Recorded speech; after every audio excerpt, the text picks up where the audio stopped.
I think I've been into English and like storytelling and like narratives for a really long time, but I actually wasn't going to be an English major. Initially, I was going to be a history major, and I actually studied that for the first year, but as I started to take that alongside English classes, I found that I really liked like literature classes quite a bit more. And I think it's interesting because I think what drew me to history in the first place is kind of stories and narratives. Because, I mean, if you think about history, we use stories and narratives to kind of pull our understanding of history together. Like we may be rooted in like artifacts and like documents, but like the way we kind of weave and thread those all together, it's all storytelling. Literally all of your work as an English major is going to be outside of class, so that's reading and writing and everything. So like, yeah, you can certainly feel like a little isolated sometimes, but then I think that totally comes back in a really cool way, because when you get to class, it's all discussion based. It's all like kind of talking to other people and like sharing ideas.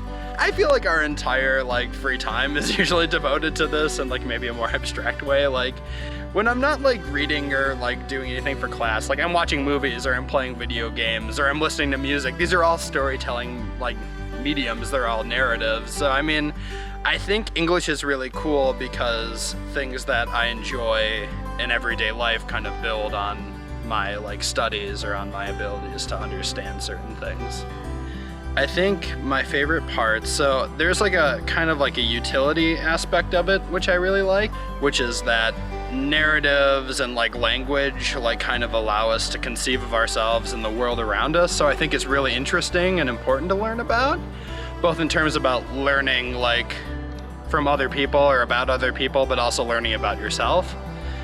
But two, there's kind of like an aspect to like literary analysis that's a lot like puzzle solving. So it kind of has almost like a video gamey feel, where you'll look at a text and it'll have all of these references and like all this imagery, and you can piece that together and like form like these readings, and like that entire process is so exciting and rewarding, and like, I don't know, it's just something I want to do for the rest of my life. So yeah, I guess like just explore and don't be afraid to try new things, and if you find something and you love it, like even if it's not seemingly the most lucrative like major, like just go for it, because you'll find that your time will be way more enjoyable in college, and whatever you go on to do is going to be something that you'll love.